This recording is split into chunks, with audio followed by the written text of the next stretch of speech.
Si Ehyumo ay isang ordinaryong talunan tulad ni Yu hanggang sa siya ay mamatay sa kamay ng isang baliw na pumapatay ng sunod-sunod.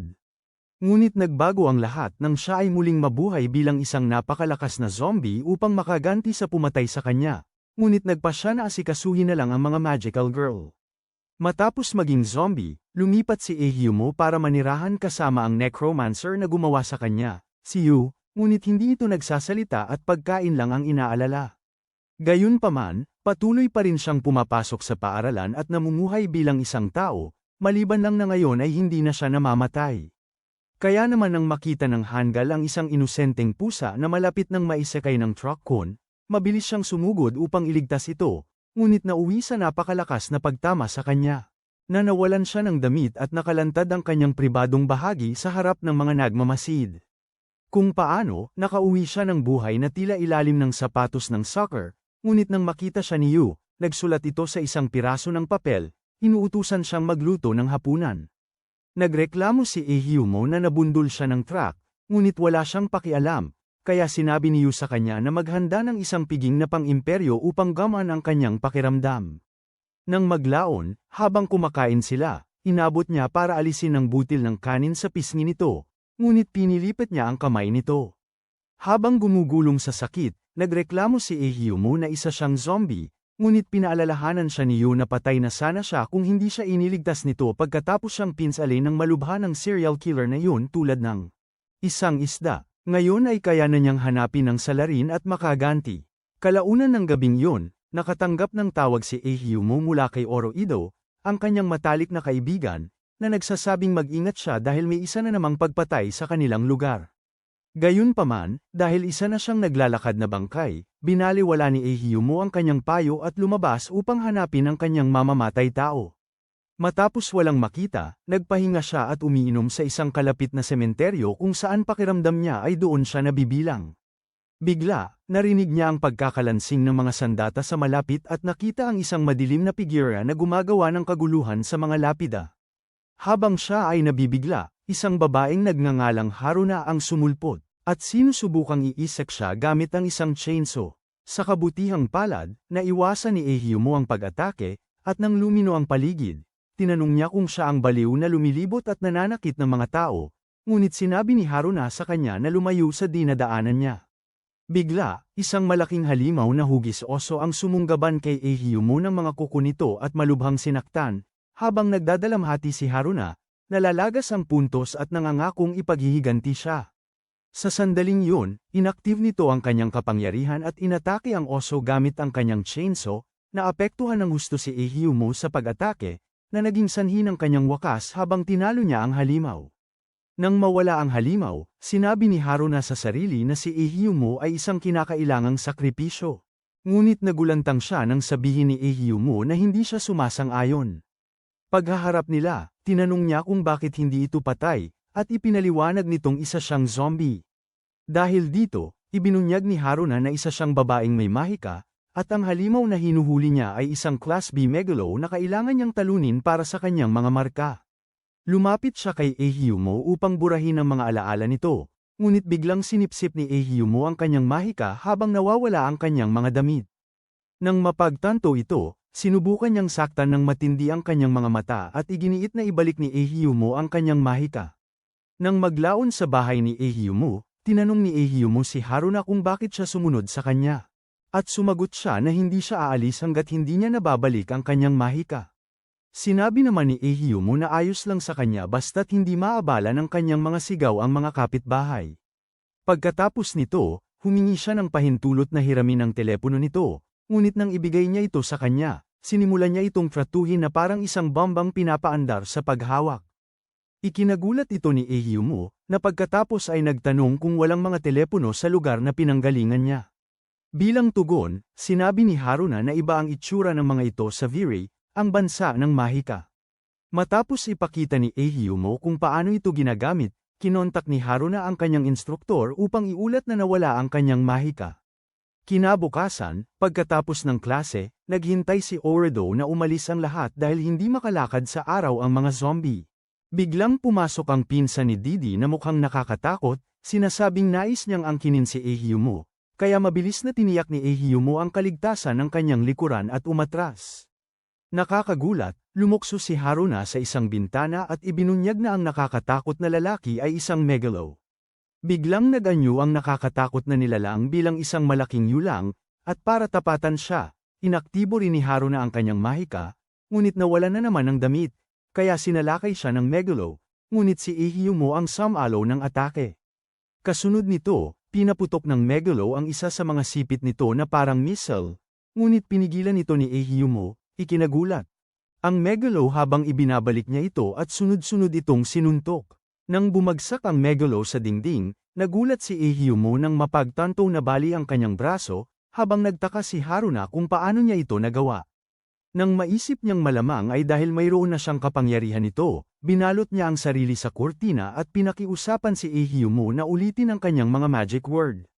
Pagkatapos, napunta si Ehiyumo sa isang kasuotang Barbie at nasindak, ngunit sinabi ni Haruna na magpapalakas ito ng kanyang tapang at depensa, kaya sinalakay ni Ehiyumo ang megalo, na humantong sa isang pagsabog na nagpalipad sa kanila. Pareho silang nasa labas ng gusali.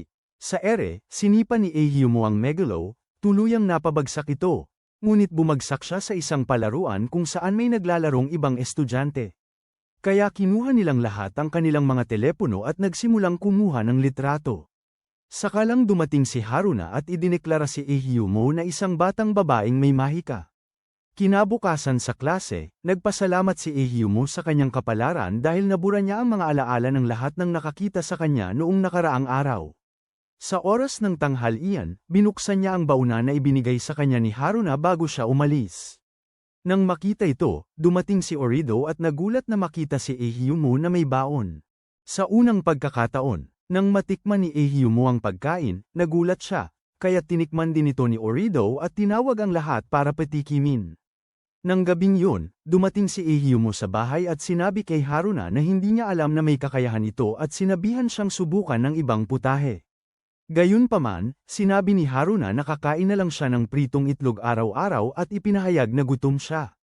Sinabihan naman siya ni Ehiyumo na magluto, ngunit sinabi ni Haruna na gusto niya ng iba bukod sa pritong itlog. Kaya pumayag si Ehiyumo na maghanda ng hapunan. Habang walang saysay na nakaupo lang si Iyo, natapos magluto si Ehiyumo at inihain ang pagkain. Makalipas ang ilang sandali, isang batang babae ang lumitaw sa mesa at humingi din ng pagkain. Ikinagulat ni Ehiyumo na siyang nagtanong kung sino siya. Gayunpaman, dahil patuloy siyang humihingi ng pagkain, hinainan din siya ni Ehiyumo, at di nagtagal, hiniling niya sa babae na magpakilala. Bilang tugon, nagpakilala ang batang babae bilang si Sarah at idinagdag na bihasa siya sa paggamit ng lihim na teknik ng espada na swallow reversal. Dahil sa pagtataka, tinanong ni Haruna kung bakit siya lumitaw at sinabi ni Sarah na may misyon siyang hilingin kang samahan siya ng kusa sa nayon ng mga ninja. Nang tanungin ni Ehiyumo kung siya ay isang ninja, tumugon si Sarah na siya ay isang ninja na vampira. Sa sandaling yun, sinabi ni Iyo kay Ehiyumo sa isang liham na paalisan siya, ngunit dahil sa kanyang kakayahang magbigay ng sapat na sustento para sa isang buong bansa, iminungkahi ni Ehiyumo na huwag na lang nilang gawin yun. Pagkatapos nito, tinanong ni Sarah si Ehiyumo kung paano siya nauugnay kay Iyo, at inangkin niyang siya ang nakatatanda nitong kapatid, ngunit nilinaw ni Iyo na alipin lang niya ito, sinisira ang plano ni Ehiyumo. Nang marinig ito, nag-alok si Sarah na maging alipin din ni Iyo. Ngunit sinabi ni Iyo na isa lang ang kailangan niya. Kaya idineklara ni Sarah na siya ang papalit kay Ehiyumo at hinamon niya ito sa isang duelo upang matukoy kung sino ang karapat-dapat na maging alipin ni Iyo. Di nagtagal pagkatapos nyon, nagharap sila sa sementeryo, kung saan sinabi ni Ehiyumo kay Haruna na huwag makialam sa laban. Bilang tugon, sinabi niya na hindi niya naman balak tulungan ito. Hinarap si Sarah, tinanong ni Ehiyumo kung talagang balak niya siyang tapusin, at sinabi ni Sarah na kailangan ito para sa kanyang misyon. Pagkatapos ay itinuro niya na hindi tao si Ehiyumo, na ikinagulat nito kung paano niya nalaman, kaya inulit ni Sarah na isa siyang ninja.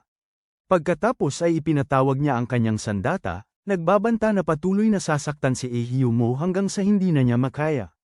Nang ituro ni Ehiyumo na nararamdaman ng mga zombie ang sakit, tinanong ni Sarah kung aamin siya ng pagkatalo. Ngunit sinabi ni Ehiyumo na inutusan siya ng kanyang amo na paalisan siya.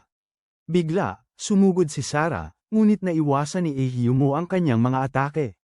Nang nagsisimula ng maramdaman ni Ehyumo na siya ang huling kalaban ng sementeryo, nawala siya at malakas siyang tinamaan mula sa likuran gamit ang kanyang teknik na swallow reversal. Pagkatapos nito, sinabi niyang hindi kapanipaniwala na ang isang mahina tulad ni Ehyumo ay tinatawag ang sarili niyang lingkod ni Iyo. Nang makabangon si Ehyumo, patuloy siyang inatake ni Sarah mula sa mga anino at pagkatapos ay nagwala ng todo, sinusugatan siya gamit ang kanyang espada.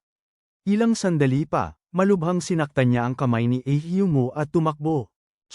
Noon, dinakma ni Ehyumo ang espada nito, sinabing hindi na niya magagamit ang kanyang sekretong teknik sa espada habang sinasagi niya ito ng ulo. Sa kasamaang palad para sa kanya, isa lamang itong clone, kaya sumalakay si Sarah mula sa itaas. Bigla, ibinato ni Ehyumo ang kanyang kamay sa kanya at naitaboy siya mula sa himpapawid. Ngunit habang siya'y nahuhulog, naghagis siya ng shuriken sa kanya, dahilan upang siya'y marahang mapaupo. Pagkatapos, inamin ni Sarah ang pagkatalo at sinabing sa wakas ay nauunawaan na niya kung bakit siya pinili ni Iyo bilang kanyang lingkod. Pagkatapos ay sinabi niyang papayagan niya si Ehyumo na makauwi ng payapa, dahil ito ang dangal ng isang ninja. Nang magpaalam siya sa kanya at naglaho, nagkomento si Ehyumo na siya ay matindi. Pagkauwi nila, nakita nila si Sarah doon, ikinagulat ni Ehyumo, na nagtanong kung bakit hindi pa siya umuwi. Bilang tugon, sinabi ni Sarah na ang bahay ay tahanan na niya. Naiinis dito, pinaalalahanan siya ni Ehyumo na natalo siya sa laban at pinaalalahanan siya tungkol sa dangal ng mga vampirang ninja, ngunit itinuro ni Sarah na ang pagkumpleto ng kanyang misyon sa anumang halaga ay ang kanyang dangal bilang isang ninja, kaya nag-alok siyang maging alipin ni Ehyumo para lamang maging malapit sa iyo. Gayunpaman, ito ang nagbigay gana kay Ehyumo habang itinuro niya na kailangan niyang sundin ang bawat isa sa kanyang mga utos. Kapag nagsisimula na siyang magkaroon ng masasamang ideya, itinuro ni Sarah na wala siyang gagawin doon. Nang gabing yun, lumitaw si Sarah sa silid ni Ehyumo sa pamamagitan ng bubong at nagkomento na isinara ni Iyo ang kanyang puso, ngunit tumugon si Ehyumo na ganoon lang talaga siya. Gayunpaman, hindi sumang-ayon si Sarah, sinasabing mas may karanasan siya sa pagbabasa ng emosyon ng kababaihan. Pagkatapos nito, hiniling niya kay Ehyumo na gawan ito ng paraan, at nang umalis siya, nagbalik tanaw si Ehyumo sa unang pagkikita nila ni Iyo, na nakaupo mag-isa sa publiko. Nilapitan niya ito gamit ang pinakamababaw na linya sa kasaysayan ng mga linya at nasindak. Sa sarili niyang kabiguan, para mas lumala pa, nagsagawa siya ng sayaw ng kahihiyan at napilayan ang kanyang palso matapos ipahiya ang kanyang lahi sa publiko. Nang magsimula siyang magsisi sa kanyang mga ginawa, sinabi ni Iyo na naaliw siya, ngunit binalaan siya na huwag nang gumawa ng anumang katangahan muli. Naaliw, tumawa ng malakas si Ehyumo, at doon na nagsimula ang kanilang ugnayan. Sa kanyang pag-uwi ng gabing yon, nakita ni Ehyumo ang dugo sa isang bintana sa kanyang kapitbahayan, at nang balak na niyang tawagan ang pulisya, nakarinig siya ng sigaw ng isang babae, kaya pumasok siya sa gusali ngunit huminto sandali upang isipin kung ano ang gagawin niya kung makatagpo niya ang salarin. Bigla, napansin niya na hindi siya makakilos, at ang umaatake. Tinusok siya ng kanyang espada. Pagkaraan, nagising siya at nakita si Iyo sa tabi niya, nagulat na buhay pa siya. Ngunit, sinabi ni Iyo na binuhay niya ito muli, ikinagulat ni Ehyumo, kaya tinanong niya kung ano siya, at sinabi nitong isa siyang necromancer. Ilang araw pagkaraan, habang nag-aalmusal, nagkomento si Ehyumo na tila comfortable na si Sarah sa bahay, at tumugon si Sarah na handa siya para sa isang mahabang labanan. Sa sandaling yun, inabot ni Haruna kay Ehyumo ang baon niyang tanghalian, at nagkomento siya na masarap palagi ang prito niyang itlog. Ngunit, tinanong niya kung pwede siyang magsama ng kanin, ngunit sinabi ni Haruna, siya'y mamatay. Biglang, hinampas ni Iyo ang mesa at sinabi sa kanila na huwag basta-basta magsalita tungkol sa kamatayan, kaya ipinaliwanag ni Ehyumo na nagbibiro lang si Haruna at hinimas ang ulo nito, ngunit tinapak ni Haruna ang kamay niya at sinabihan siyang mamatay. Biglang, sinampal siya ni Iyo at sinabing masakit ang kamatayan. Pagkatapos ay inihain ni Haruna sa kanya ang ilang pritong itlog at sinabihan siyang kainin ang mga ito bago nagmadaling lumabas. Maya-maya, nanaginip si Haruna ng kakaiba kung saan ang paborito niyang puding ay isang megalo, at nang malapit na siyang lasapin ito, tumunog ang isang alarma, kaya sinubukan niyang i-snooze ito, ngunit isang mataba at galit na bird ang lumabas mula sa orasan. At sinaktan ang kanyang noo at pinasigaw siya. Pagkaraan ng ilang sandali, naiinis si Haruna sa sirang bagay sa harap niya sa mesa, kaya nagkomento si Sarah na ang bahay ay puno ng kakaibang gamit, at sinabi ni Ehyumu na patuloy itong ipinapadala ng kanyang mga magulang mula sa mga bansang hindi pa niya naririnig. Nang magreklamo siya na iniwan siya ng mga ito upang maglakbay sa buong mundo ng magkasama, sinabi ni Sarah na marahil yun ang dahilan kung bakit siya lamaking malakas at kapaspalad. Samantala, tiningnan ni Haruna ang ref at natagpuan ang paborito niyang puding, at nang akalain niyang matutupad na sa wakas ang kanyang pangarap, pinigilan siya ni Yu. Di nagtagal, naglaro sila ng Jenga para magpasya kung sino ang makakakuha ng puding, at habang ginagawa yon, nagtaka sila kung si Ehyumu nakarating ng buo sa eskwelahan, dahil maaraw ang panahon. Samantala, sa eskwelahan, pinuprotektahan ni Ehyumu ang sarili mula sa araw gamit ang payong. Samantala, inaya ni Orito ang isang babae na lumabas sila, ngunit tinanggihan siya nito, sinabing mayroon siyang tungkulin sa klase. Bago ito, inaya niya ang ibang mga babae gamit ang bawat payo na natutunan niya kay Claude, ngunit tinanggihan siya sa pinakamasamang paraan. Kaya inaya niya si Ehyumu na mag-bowling sila at malakas na nagreklamo tungkol sa kung gaano kabagot lumabas kasama ang mga babae.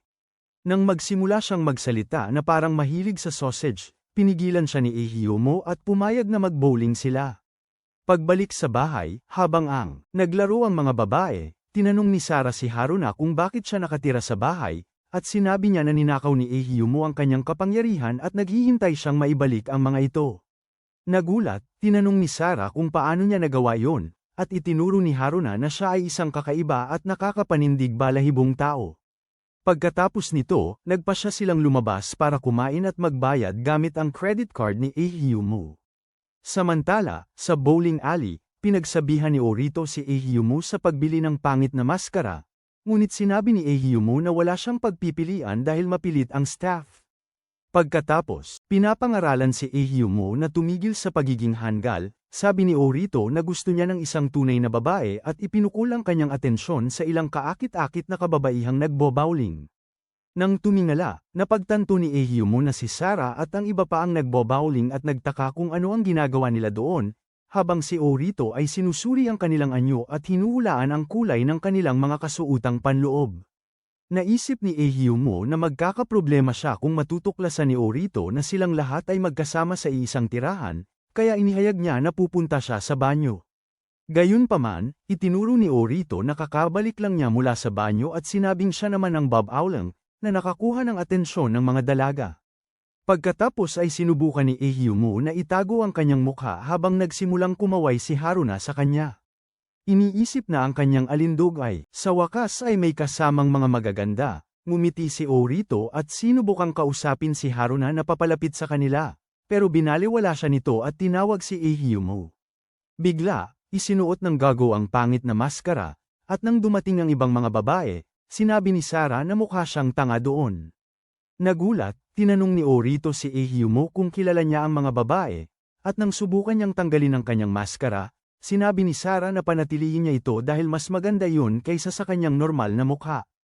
Sa puntong ito, tinanong ni Orito si Ehyumu kung paano niya nakilala ang mga babae, at inihayag ni Haruna na lahat sila ay nakatira sa bahay nito. Kaagad, nagalit si Ehyumu sa kanya habang ang kaluluwa ni Orito ay lumalabas sa kanyang bibig, ngunit mabilis siyang uminom at sinimulang tanungin ng masinsinan si Ehyumu para sa mga sagot. Sa pakiramdam na pinagtaksilan, sinabi ni Orito na hindi siya makapaniwala na inilihim yun ni Ehyumu sa kanya at nagsimulang bigyan siya ng malamig na pagtrato.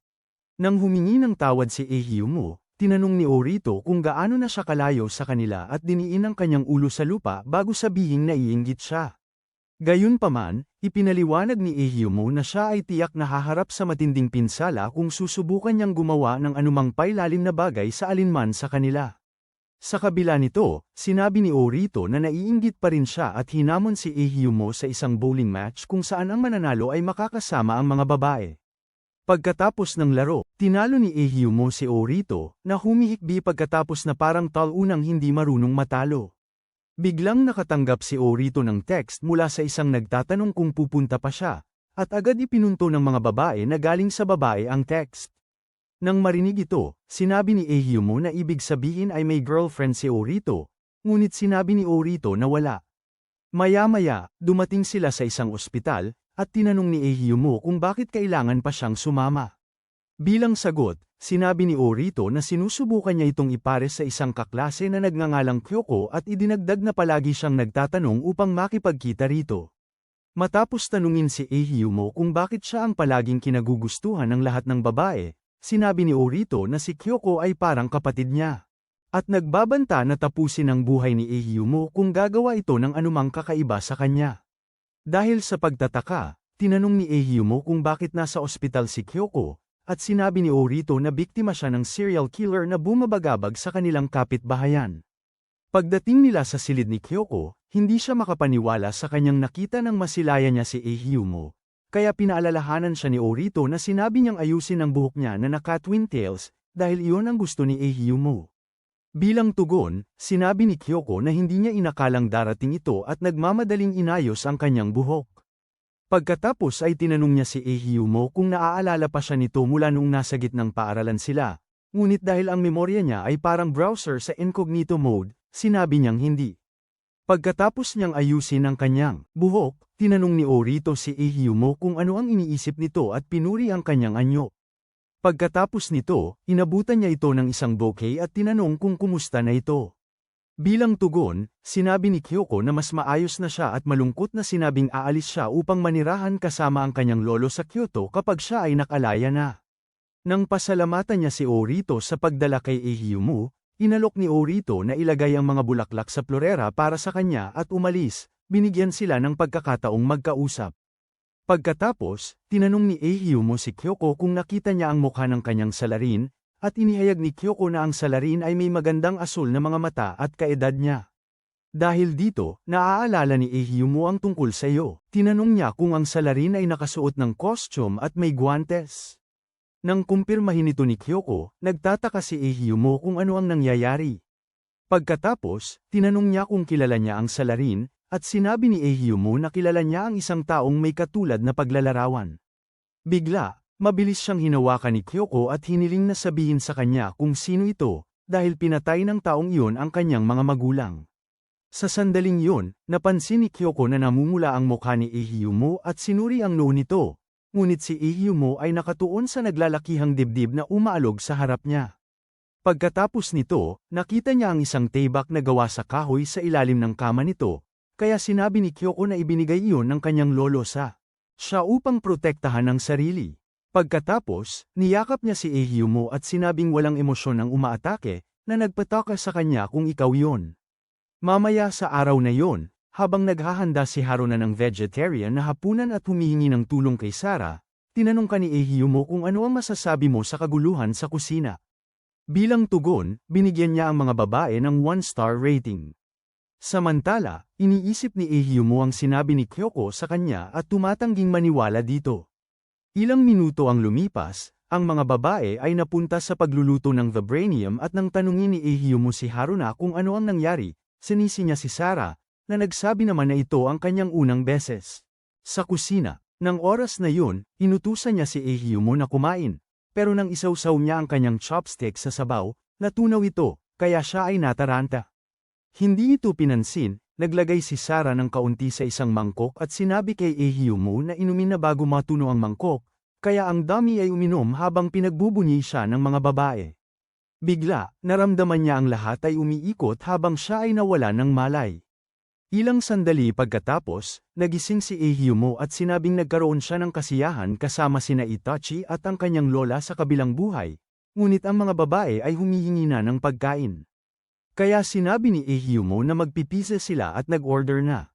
Pagkatapos nito, hiniram ni Haruna ang kanyang telepono para kontakin ang kanyang instruktor at ipinapalam dito na hindi pa siya nakakahanap ng artifact. Dahil sa kuryosidad, tinanong ni Ehyumo kung ano ang artifact, at sinabi ni Haruna na ito ay tinatawag na takot. Dahil sa tunog niya na parang isang naniniwala sa sapad na lupa, nagkatinginan sina Ehyumo at Sarah. Bigla, narinig nilang tumunog ang doorbell, at pinuntahan ito ni Ehyumo, ngunit doon ay nakilala niya ang isang taong nagtanong kung siya si Ehyumo. Maingat, tinanong ni Ehyumo ang lalaki kung siya ang nagde-deliver ng pizza, ngunit ipinakilala ng lalaki ang sarili bilang Cerberus at tinanggal ang sombrero niya, na nagpakita ng mukha ng aso. Nagulat, tinanong ni Ehyumo kung siya ay isang Doberman, ngunit ipinahayag ni Cerberus na siya ang bantay ng kailaliman, na naruroon lamang upang payagan ang pagpasok at pigilan ang sinuman sa paglabas. Saglit lang, inakusahan ni Cerberus si Ehyumo ng pagtakas mula sa kailaliman at sinabing bumalik siya upang ibalik ito.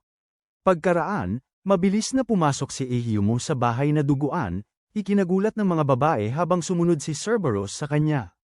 Walang takot, pinagaling si Ehyumo, ikinagulat ng ibang mga babae, pati na rin ni Cerberus, na pagkatapos ay nakilala si Ehyu at tinanong kung nandoon siya sa buong panahon. Nang kumpirmahin ito ni Ehyu, sinabi ni Cerberus na sana'y sinabi niya sa kanya, at hindi na sana siya nag-abalang bumisita.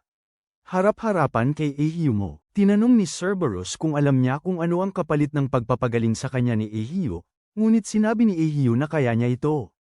Kaya humingi ng tawad si Cerberus sa pagpapakita niya at umalis, sinabing kukunin niya ang kaluluwa ng isang namamatay sa lugar at dadalhin ito sa mundong ilalim. Sa pagkarinig nito, sinundan ni Ehyumo si Cerberus, at nang maabyute niya ito kalaunan, sinabi ni Cerberus na hindi niya inakalang pagagalingin siya ni Yu gamit ang kanyang kapangyarihan. Nang tanungin ni Ehyumo kung bakit, ipinaliwanag ni Cerberus na kinukuha ni Yu ang kanyang sakit tuwing pinagagaling niya ito. Nagulat, sinabi ni Ehyumo na hindi niya ito nabanggit, at sinabi ni Cerberus na napakabait niya. Dahil itinuturing niya itong isang espesyal na tao. Matapos matukoy ni Cerberus ang pinangyarihan ng krimen, sabay silang dumating doon at natagpuan ang dugo at bangkay ng biktima. Gayunpaman, itinuro ni Cerberus na maraming kaluluwa ang hindi nakakarating sa impyerno matapos mamatay at sinabi na siguro'y isinasakripisyo ang mga ito bilang alay dahil ang kaluluwa ng patay ay nagbibigay ng di kapani-paniwalang dami ng kapangyarihan. Dahil sa kuryosidad, tinanong ni Ehyumo kung kanino iniaalay ang mga sakripisyo, ngunit sinabi ni Cerberus na kilala lang niya ang nilalang bilang ang hari ng gabi. Habang nag-uusap sila, lumabas ang umaatake mula sa dilim at sinugatan silang dalawa, na nagpaalala kay Ehyumo sa unang pagkakataong siya ay sinalakay. Habang nawawalan sila ng dugo, sinabihan ni Cerberus si Ehyumo na alagaan si Yu at naglaho. Kinagabihan, dumating si Ehyumo sa bahay na may mga gallows at sinabi kay Yu ang nangyari. Pagkatapos nito, tinanong niya kung bakit pinipigilan ni Yu ang kanyang damdamin, at ipinaliwanag nito na ang mga kaguluhan at kawalan ng katiyakan ay nagiging sanhi upang mawalan ng kontrol ang kanyang mahika at lalong lumala ang sitwasyon. Hindi siya makapagsalita dahil bawat salita niya ay may dalang mahika. Pagkatapos ay tinanong ni Ehyumo kung makapagbibigay man lang siya ng kahit kaunting tunog, ngunit sinabi ni Yu na nakakaramdam siya ng sakit kapag nagiging mahika ang kanyang mga salita at idinagdag na ang kanyang dugo ay nagbibigay ng immortalidad. Pagkatapos nito, tinanong ni Ehyumo kung bakit siya nagbibihis sa paraan niya at sinabi ni Yu na suot niya ang kanyang guwantes at baluti para pigilan ang kanyang mahika dahil wala siyang kontrol dito. Noon din, nagsimula siyang umiyak at sinabi na siguro ay kinasusuklaman na siya ni Ehyumo ngayong alam na nito na isa siyang halimaw. Sa pagkarinig nito, nagulantang si Ehyumo at sinabing isang mabait na babae lang ang nakikita niya. Pagkatapos ay hinaplos niya ang ulo nito at sinabi sa kanya na tumawa tuwing gusto niya at nangako siyang haharapin ang anumang mangyari. Ilang araw pagkatapos, lumangoy ang isang balyenang megalo sa itaas ng syudad, kaya pinalipad ni Sarah si Ehyumo patungo dito at inihagis siya patungo sa balyena. Gayunpaman, si Ehyumo ay nakaya lamang na para patalsikin ang isang butones mula sa balyena. Paglapag niya, sinabi ni Sarah sa kanya na huwag magdulot ng walang saysay na pinsala sa kanyang mga walang kwentang atake. Sa sandaling yun, ibinigay ni Haruna ang kanyang chainsaw kay Ehyumo at sinabihan siyang mag-transform bilang isang magic lad girl, kaya hinawakan ni Ehyumo ang chainsaw at nag-transform bilang isang magic lad boy. Humarap kay Yu, siniguro niya rito na siya ang bahala at lumipad patungo sa balyena. Nang maabyutan siya ni Sarah, sinabi nito na masakit sa kanyang mata ang hitsura nito. Habang ipinapaliwanag niya na hindi siya makakalipad ng walang kapangyarihan ni Haruna, inatake sila ng balyena gamit ang isang sinag, ngunit inilegay nila ang atake, at ang sinag ay bumulusok. Ilang gusali sa syudad, biglang, tinanong ni Ehyumo si Haruna kung paano niya tatalunin ang megalo, at sinabi niyang tanggalin ang ulo nito, ngunit napagtanto ni Ehyumo kung gaano kahirap yun. Nang sandaling yon, muling umatake ang balina, ngunit naiwasan nilang matamaan dahil tumama ang mga atake sa syudad. Kaya, inaktibo ni Haruna ang kanyang mahika upang pigilan ang balina sa pagbagsak sa syudad, ngunit napakabigat nito. Pagkatapos ay ipinatawag ni Sarah ang kanyang espada at lumipad patungo sa balina upang pinsalin ang leeg nito. Si Ehyumo naman, nagsimulang palakasin ang kanyang lakas, ngunit binalaan siya ni Haruna na huwag na itong palakasin pa. Kaya tumalon siya sa mga ulap at bumaba sa balina sa isang sipa na naghiwalay sa ulo nito. Pagkaraan ng ilang sandali, sa bahay, sinabi ni Sarah kay Haruna na huwag matakot habang hinahalikan siya at nagpatuloy na ilapat ang kanyang bibig sa leeg nito. Habang hinihigop niya ang ilang dugo ni Haruna, sumilip si Ehyumo sa bahagyang nakabukas na pinto. Nahuli siya ni Haruna na sumisilip, kaya tinawag siya ni Sarah na isang edukadong maniakis na sumisilip. Maya-maya, ipinaliwanag niya na mamamatay siya kung hindi siya iinom ng dugo paminsan-minsan, at ang pagkakaroon ng tuloy-tuloy na supply ng dugo ay nakakatulong sa kanya upang mabuhay ng madali. Nang marinig ito, tinanong ni Ehyumo kung bakit niya sinimulan sa paghalik kay Haruna, nag-iisip kung mas gusto niya ang dugo ng babae kaysa sa lalaki. Gayunpaman, ipinaliwanag ni Sarah na ang halik ay parang pampamanhid. Gayunpaman, nang maalala ni Ehyumo kung gaano kahusay si Sarah sa paggamit ng kanyang mga labi at tanungin kung gusto niyang sumipsip ng kanyang dugo sunod, tinanggihan niya ito, na sinasabing may dahilan kung bakit hindi siya makakain sa isang tulad niyang nakakadiri at walang kwenta. Dahil mausisa, tinanong ni Ehyumo kung ano ang ibig niyang sabihin, ngunit tumanggi si Sarah na sabihin sa kanya. Samantala, sinubukan ni Haruna na buhayin ang kanyang mahika sa isang silid, ngunit sa huli ay nawala ang kanyang mga damit tulad ng dati. Sa sandaling yun, sinubukan ni Ehyumo na buksan ang pinto at sabihin sa kanya na handa na ang hapunan, ngunit mabilis niyang isinara ang pinto. At sinabihan siyang kumatok muna palagi. Nag-aalala na lalamig ang kanyang pagkain, sinimula ni Ehyumo na hilahin ang pinto at dahil sa lakas ng paghila, nabuksan ito ng biglaan, na nagpatamba kay Haruna. Nagulat na makita siyang walang damit. Nagkunwari si Ehyumo na takpan ng kanyang mukha habang tinawag siyang manyak at itinaboy siya palabas. Kaya sinabihan ni Ehyumo na magbihis siya at sumali sa kanila. Pagkatapos ng hapunan, habang naliligo ang mga babae, nagring ang telepono ni Ehyumo, at nang sagutin niya ito, napagtanto niyang si Instructor Dai yun. Kaya ipinakilala niya ang sarili bilang ang Magic Lad Girl na umaarte sa lugar ni Haruna at idinagdag na abala si Haruna. Nang tanungin niya kung mayroon siyang anumang nais niyang iparating sa kanya, ibinunyag ni Dai na ipinadala niya si Haruna sa isang misyon upang kunin ang isang artifact na kilala bilang Kaitofu, ngunit idinagdag na maaari niyang kanselahin ang misyon dahil hindi niya ito nahanap. Nang matanto niyang ang tinutukoy niya ay Kyoto Tofu, sinabi ni Ehyumo na maaari siyang humingi ng tulong sa isang kaibigan. Matapos nito, nakatanggap siya ng isa pang tawag mula kay Kyoko at sinabing tatawagan na sana niya ito. Nagulat, tinanong ni Kyoko kung may kailangan siya, at sinabi ni Ehyumo na may kaunting pabor siyang hihingin. Dahil nakatira ang kanyang lolo sa Kyoto, di nagtagal pagkatapos, ibinunyag ni Kyoko na nakalabas na siya ng ospital. Kaya iminungkahi ni Ehyumo na magkita sila sa isang magandang lugar na inirekomenda niya. Bigla, napagtanto niya na pinakikinggan pala ng ibang babae ang usapan niya, kaya natarante siya. Kinabukasan sa eskwelahan, tiniis ni Ehyumo ang init ng araw, sabik na makikita si Kyoko. Kinabukasan, nang lumabas si Ehyumo upang makipagkita kay Kyoko, nahuli niyang sumusunod sa kanya si Haruna, na naging dahilan para matarante siya at sabihing papunta siya sa convenience store. Pagkaalis niya ng mabilis, dumating si Ehyumo sa sementeryo at nakita si Kyoko na naghihintay sa kanya. Pagkatapos, nang umupo sila upang mag-usap, iniabot ni Kyoko sa kanya ang Kyoto Tofu, at pinasalamatan niya ito habang humihingi ng paumanhin dahil inanyayahan siya sa isang kakaibang lokasyon. Bilang tugon, sinabi ni Kyoko na hindi siya natatakot dahil kasama niya ito, at nang tanungin ni Ehyumo kung magkano ang binayaran niya para sa tofu, sinabi ni Kyoko na hindi na niya kailangan bayaran siya pabalik, dahil masaya siyang nakagawa siya ng bagay para rito.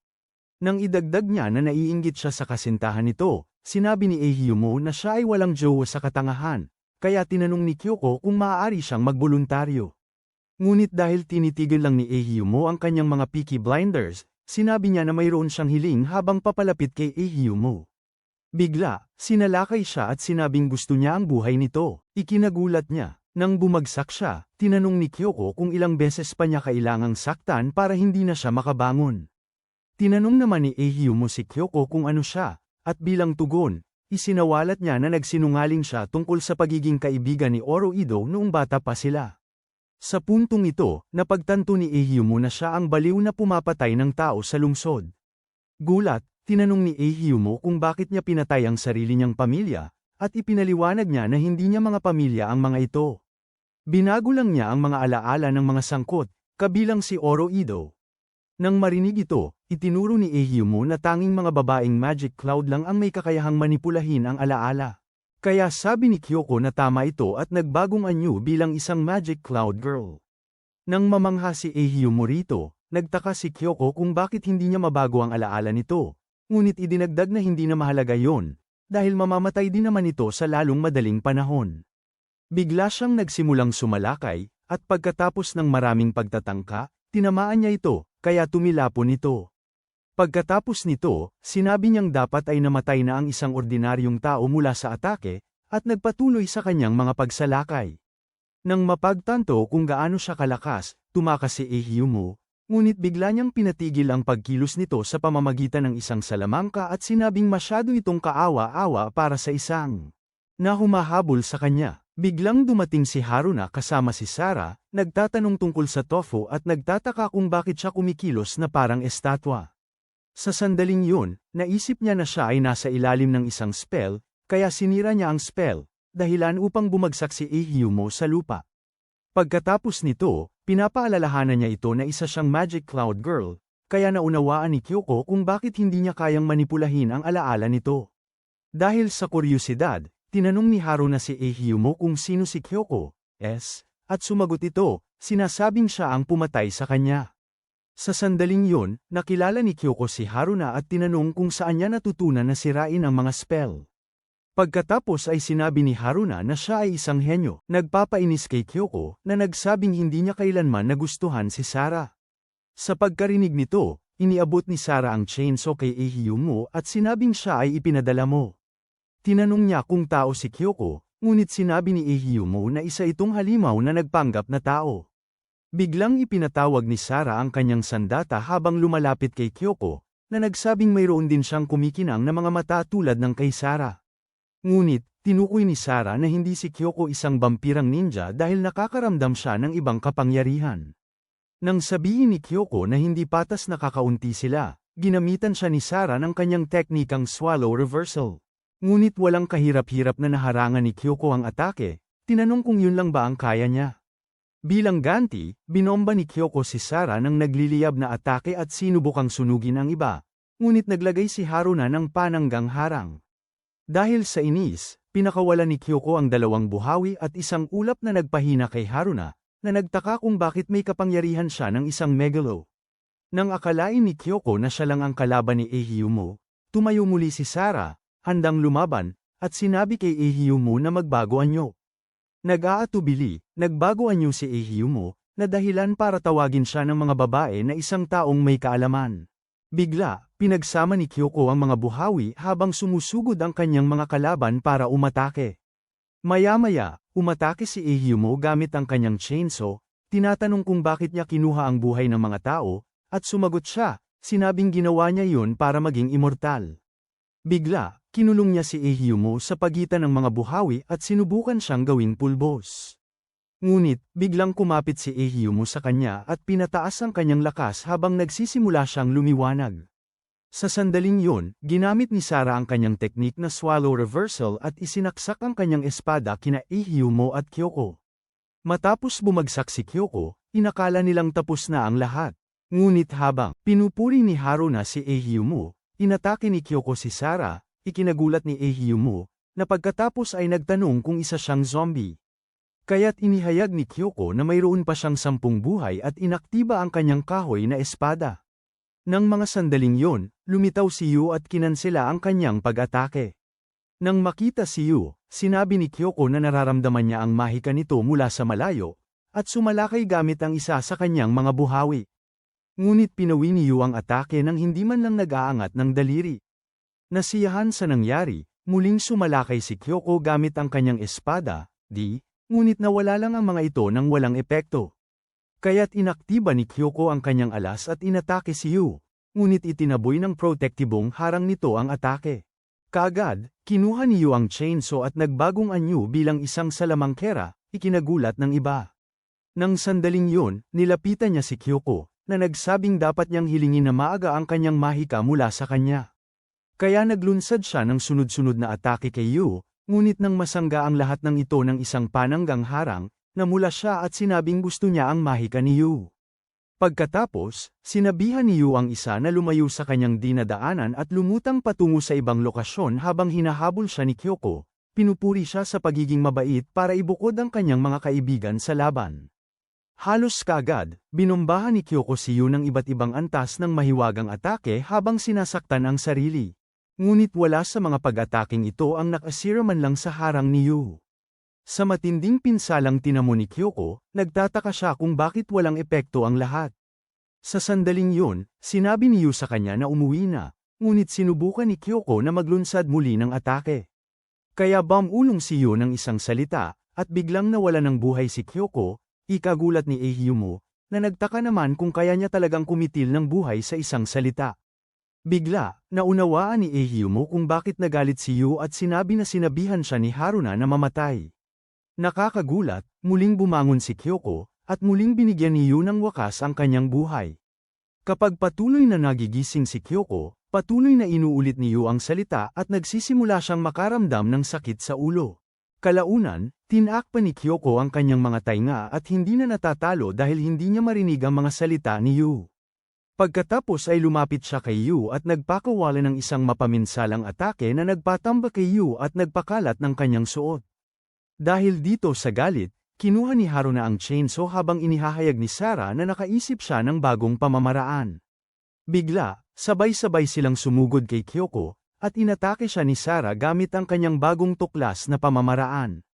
Gayunpaman, pinawi ni Kyoko ang atake, at kasabay nito, inatake ni Haruna gamit ang chainsaw, ngunit nilampaso siya ni Kyoko.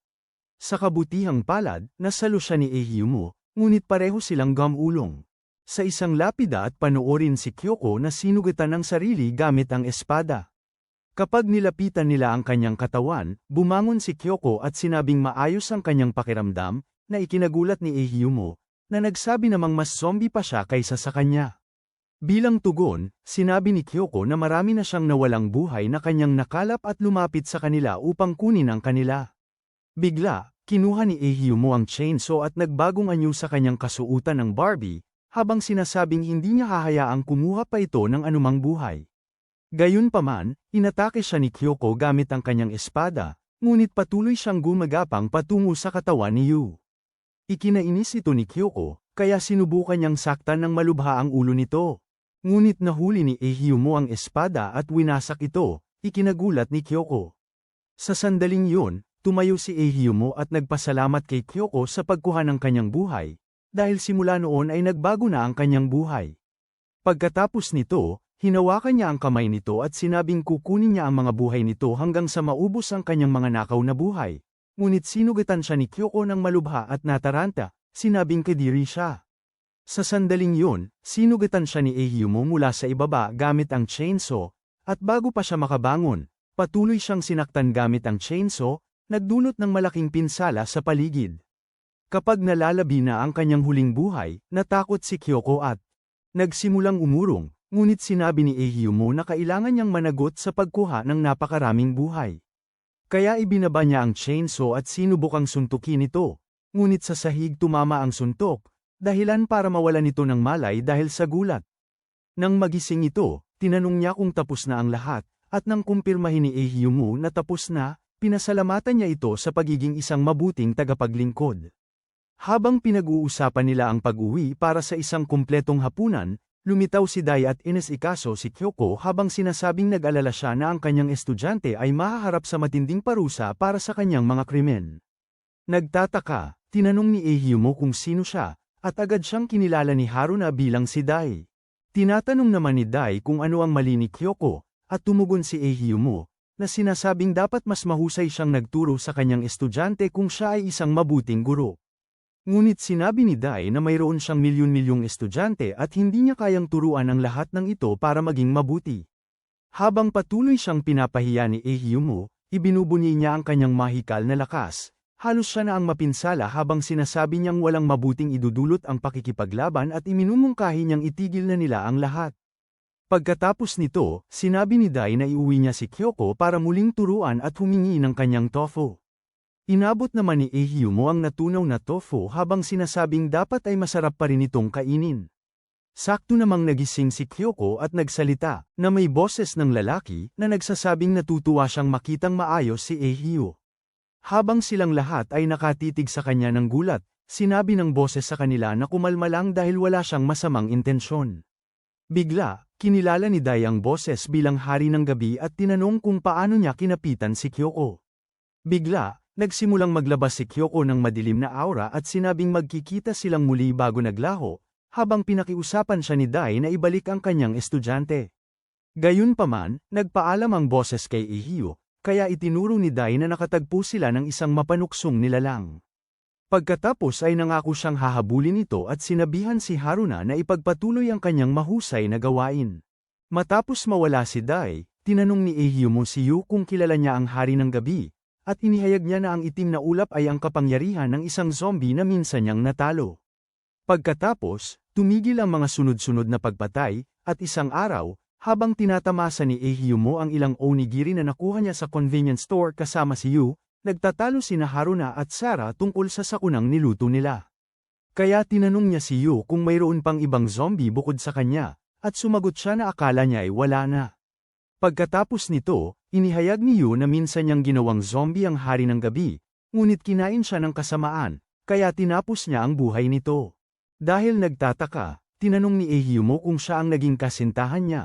Ngunit sinabi ni Yu na hindi, kaya tiniyak niya rito na kasama niya ito at ang mga nag-aaway na Angry Birds sa bahay.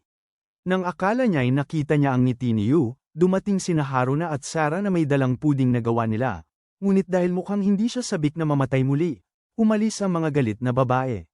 Kaya tinanong niya si Yu kung ano ang tingin nito sa buhay nila ngayon, at sinabi nitong hindi naman masama. Pagkaraan ng ilang sandali, nagsimulang mag-aral ng husto si Ehyumo upang maiwasan ang pagpasok sa summer school, dahil hindi niya kaya ang mag-aral sa ilalim ng matinding sikat ng araw sa tag-araw, kaya nagsimula si Haruna. Tinuturuan siya. Gayunpaman, habang dapat siyang nag-aaral ng simpleng aritmetika, tinuturuan siya ni Haruna ng rocket science. Nakapagtataka, habang sinusulat ni Ehyumo ang mga pagsusulit, napagtanto niya na tumpak ang mga tanong na hinulaan ni Haruna, at habang siya'y nagsusulat, sumisilip siya sa bintana at nakita siyang nakabitin doon. Kaya sumusulat siya ng mabilis sa isang papel upang tanungin kung ano ang gusto niya, at sinabi niya na may megalo na nakawala. Bigla, sinabihan niya ito na huwag maingay, na ikinagulat ng buong klase, kaya humingi siya ng paumanhin. Paglabas, tinawagan ni Ehyumo si Sarah upang tanungin kung nakakaramdam siya ng anumang megalo sa paligid, ngunit tinanong ni Sarah si Yu, na pagkatapos ay sinabi sa kanya ang lokasyon ni Heron at ng megalo. Kaya si Ehyumo ay nagtungo at naglakad sa mga anino upang maiwasan ang araw at nakatanggap ng tawag mula kay Dai, na pagkatapos ay nagsabing nais niyang ipahawak sa kanya ang isang bagay para sa kanya hanggang sa masando niya ito mismo. Dahil sa kuryusidad, tinanong ni Ehyumo kung ano yun, ngunit tumanggi si Dai na ihayag kung ano yun. Sa halip, sinabi niya na ito ay marupok, binalaan si Ehyumo na maging maingat dito at ilayo ito kay Haruna.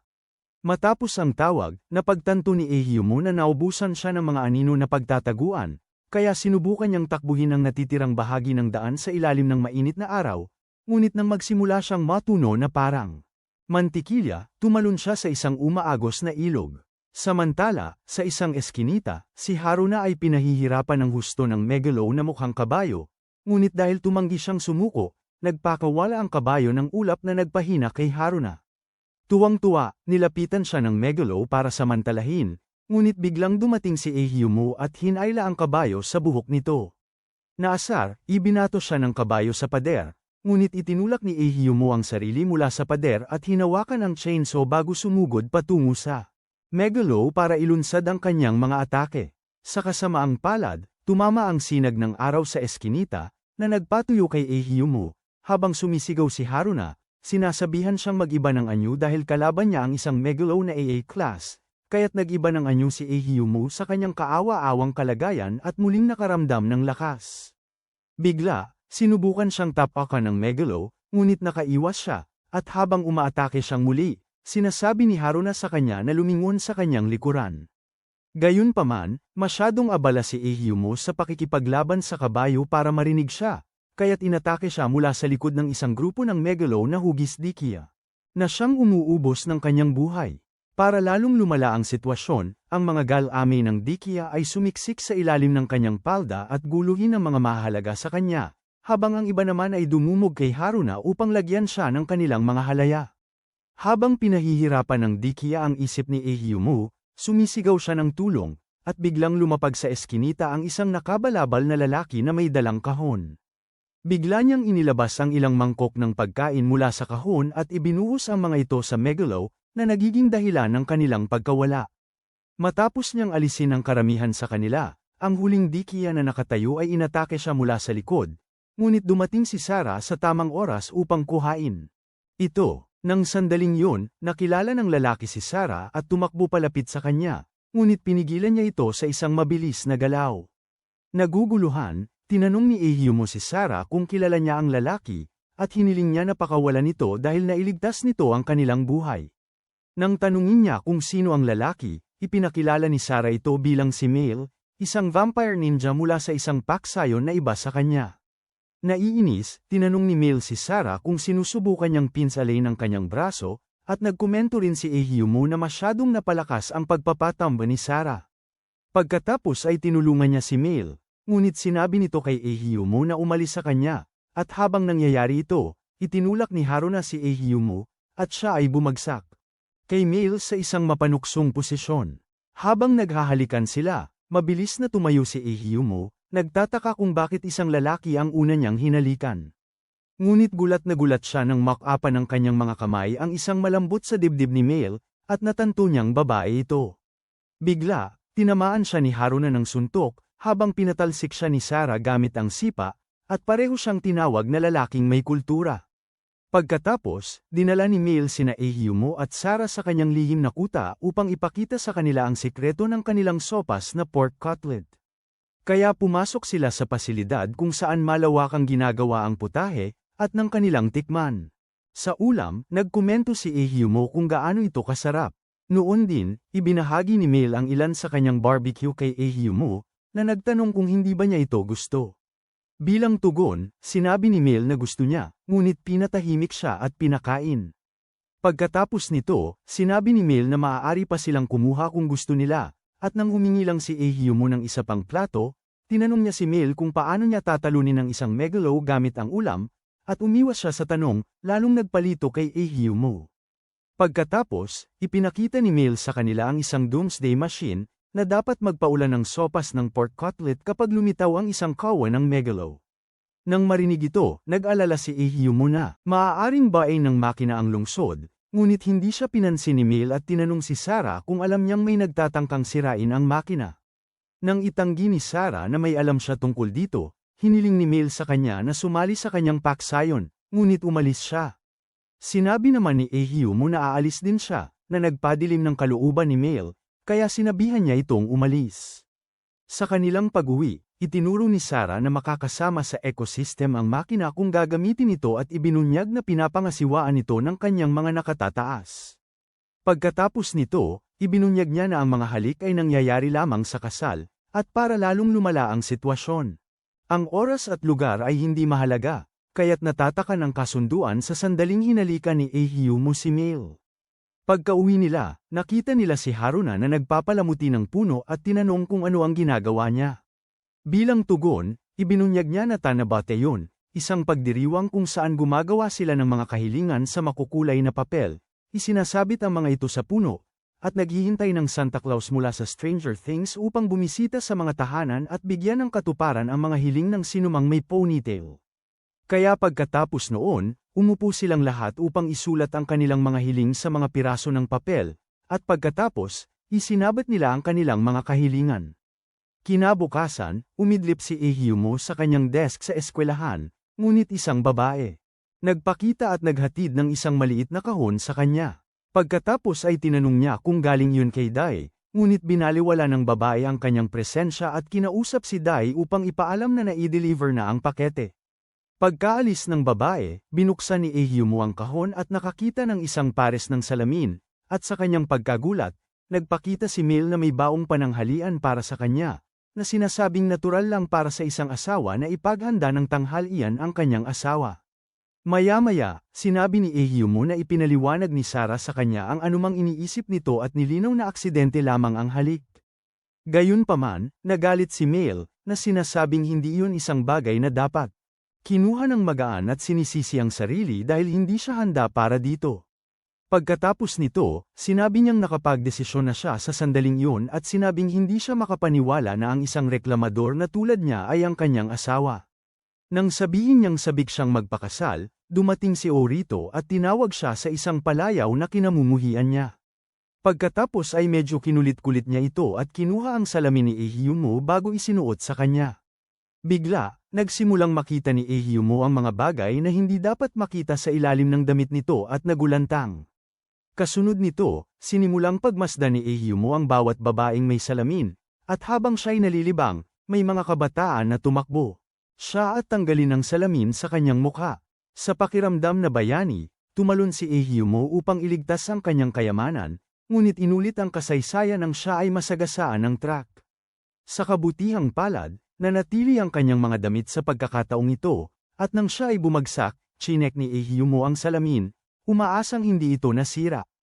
Nang oras na yun, lumitaw si Sarah at inagaw ang mga ito mula sa kanya at sinabing ipinadala iyon sa kanya. Sinubukan niya itong isuot upang makita kung ano ang tinitignan niya gamit ang salamin, at sa sandaling matuklasan niya ito, tinawag niya itong isang salot sa kultura. Kinabukasan ng umaga, nagpakita si Ehyumo sa mga panaginip ni Haruna. At sinubukan siyang halikan, ngunit nagising siya mula sa bangungot. Samantala, abala si Ehyumo sa pagyakap sa kanyang unan habang pinapanaginipan ka, kaya pumasok si Haruna sa kanyang silid at ginaisang siya ng matindi sa pamamagitan ng pagsalakay sa kanyang panaginip para guluhin siya. Maya-maya, sa hapagkainan, sinisi ni Sarah si Ehyumo, ngunit sinabi nitong hindi siya responsable sa mga panaginip nito. Nang idinagdag niyang naaawa siya kay Mel dahil nagpalitan ito ng sumpaan sa isang basura tulad niya, ipinaalala ni Ehyumo sa kanila na ito ay isang aksidente. Samantala, inihahanda ni Haruna ang tanghalian ni Ehyumo at galit nang maalala ang sandaling hinalikan nito si Mel. Sa oras ng pahinga sa paaralan, binuksan ni Ehyumo ang kanyang lunchbox at tumakbo si Orito. Umaasang makakuha ng ilan sa kanyang mga itlog, ngunit huminto nang makita niya ang pangit na pagkain. Pagkatapos ay tinukoy ni Ehyumo na ito ay pinakuloang damong dagat, at nang tikman ito ni Orito, namangha siya sa sarap nito at humingi pa. Sa ibang bahagi ng paaralan, naligo si Mel pagkatapos maglaro ng ilang sports at narinig niya ang ilang babae sa klase ni Ehyumo na nag-uusap, kaya hiniling niyang makausap sila tungkol sa isang bagay. Kaya nagtungo sila sa isang kafe kung saan ibinunyag niya na interesado siya sa aming pangit na protagonista, na nagpatawa sa mga babae. Na pagkatapos ay ipinahihiwatig na ginagawa niya ang pinakamalaking pagkakamali sa kanyang buhay. Nang tanungin kung bakit niya pinili si Ehyumo, sinabi ni Mel na kailangan niyang matutong mahalin siya dahil sa ilang pagkakataon at inihayag na hindi pa siya umibig sa isang lalaki noon. Pagkatapos nito, sinabi niya na gusto niyang magustuhan siya ni Ehyumo bilang kanyang asawa.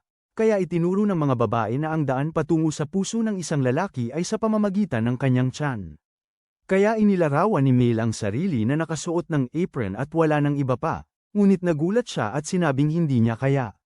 Matapos lumitaw ang isang waiter para sabihin sa kanila na tumahimik, sinabi ng mga babae kay Mel na magiging mahirap mahikayat si Ehyumo, dahil ang kanyang tanghalian ay palaging masarap. Gayunpaman, ito ay lalo lamang nagbigay inspirasyon kay Mel upang gawin pa ito. Pagkatapos nito, sinabihan ng mga babae si Mel na tigilan na rin ang pag-arte na parang lalaki, na ikinagulat niya habang nagtataka kung ganoon ba siya kawalang kababaehan. Kinabukasan, iniabot ni Mel kay Ehyumo ang baon na inihanda niya, sinasabing tungkulin niya iyon bilang kanyang asawa. Nagulat si Ehyumo at nagtanong kung hindi ba yun ang ramen na may pork cutlet na ginawa niya noong huling beses. Bilang tugon, humingi ng paumanhin si Mile, ngunit sinabi ni Ehyumo na hindi niya kailangan at binuksan ang kahon. Nang makita ito, sinubukan ni Orido na kumuha ng kaunti, ngunit pinigilan siya ni Mile at sinabing gusto niyang si Ehyumo ang unang samubo. Pagbalik sa bahay, sinalo ni Sura ang isang pana na panyana sa kanya, na may nakakabit na sulat, at sinuri ang papel, ngunit nakita niya itong blanko, kaya naisip niyang may taglay itong nakatagong mensahe, kaya sinuot niya ang kanyang salamin. Pagkatapos ng klase, umuwi si Ehyumo na busog ang pakiramdam, at si Mile, na sumusunod sa payo ng kaibigan niya, hinarang siya sa gate at biglang nagmungkahi na sabay silang umuwi. Kaya pumayag siya, at habang naglalakad sila, kinuha ni Mile ang kamay ni Ehyumo, ngunit huminto nang itanong niya kung anong uri ng bahay tinitirhan ng mga vampire ninja. Bilang tugon, sumigaw siya, sinasabing sikreto ang kanilang pag-iral. Mabilis siyang pinatahimik ni Ehyumo, kaya inakala ng mga dumadaan na naglalampungan sila sa publiko. Mabilis silang nagkahiwalay, at habang naglalakad, sinabihan ni Ehyumo si Mile na huwag na siyang tawaging asawa nito. Bilang tugon, sinabi niya na napagdesisyonan na ito, ikinagulat ni Ehyumo, na nagtanong kung hindi ba mahalaga ang kanyang damdamin. Pagkatapos ay tiniyak ni Mile sa kanya na siya ay magiging isang mabuting asawa. Sa puntong ito, sinabi ni Ehyumo na umaasa siya na hindi siya titira kasama niya, at sinabi ni Mile na gusto niya, ngunit nakatira na ito kay Sarah. Nagtatakang tanong ni Ehyumo kung kalaban niya si Sarah, at sinabi ni Mile na hindi sila maaaring mamuhay ng normal ng magkasama. Ilang sandali pagkatapos, tinanong ni Ehyumo tungkol sa Doomsday Machine, at ibinunyag ni Mile na nasira ito. Kapag oras na para sila'y maghiwalay ng landas, iminungkahi ni Ehyumo na manatili silang magkaibigan dahil nagkakasundo naman sila. Ngunit sinabi ni Mile na hindi maaari at nangakong gagawin ang lahat upang mahalin siya. Nang sabihin niya rito na suklian ang pagtingin niya, nagkomento ang mga nakapaligid kung gaano sila kawalanjiya. Nagkataon namang dumating si Haruna, ikinagulat ni Haruna na makita siyang nakasuot ng maayos. Sinabi naman ni Haruna na si Sarah ang pumili ng kasuotan niya at sinabing nandoon siya para sunduin ito. Nang makita itong kasama ng ibang babae, sinipa siya ni Haruna at sinabing galit na galit siya, kaya nangako ito na ilalabas siya mamaya upang magpasalamat sa pagtulong niya sa mga pagsusulit nito. Tuwang-tuwa, tinanong ni Haruna kung sila lang dalawa, ngunit biglang si Mile nagtanong kung pwede siyang sumama. Kaya naman iminungkahi ni Ehyumo na imbitahin din kayo ni Sarah, na lalong kinainisan ni Haruna. Nang dumating ang araw, naglakad-lakad sila sa isang mall, at humingi si Mile na hawakan ang mga kamay ni Ehyumo dahil asawa niya ito. Ngunit, ipinaalala ni Ehyumo na estudyante pa rin siya, ngunit kumapit pa rin si Mile sa kanya. Sa sandaling yun, napagkamalan sila ng mga tao sa paligid na isang batang mag-asawa, na ikinainis ni Haruna, na tinawag si Ehyumo na manyak. Bigla, hinayla niya si Ehyumo at sinabing papunta sila sa isang tindahan. Pagkaraan, sumukat ang mga babae ng bagong kasuotan habang umiiyak si Ehyumo, nagtataka kung paano. Kung magkano ang magiging gastos niya. Pagkatapos nito, nagmungkahi si Ehyumo ng ilang aksesoryang may tema ng aso para kay Sarah, ngunit tinanggihan niya ang mga ito. Kalaunan, nahuli siya ni Ehyumo na sinusubukan ang mga ito sa harap ng salamin, kaya naman, dahil sa kahihiyan, sinaktan niya ang mga mata nito gamit ang shuriken. Samantala, tiningnan ng iba pang kababaihan ang seksyon ng Victoria's Secret, kaya nakakita si Mile ng honeymoon set at nagsimulang magpantasya tungkol sa pagkawala ng kanyang pagkabirhen. Gayunpaman, natauhan siya at nataranta. Ilang sandali pagkatapos, umalis sila kasama si Ehyumo na bitbit ang maraming bag, at pagkatapos ay sinabi niyo na gutom siya. Kaya bumisita sila sa isang kainan para kumain.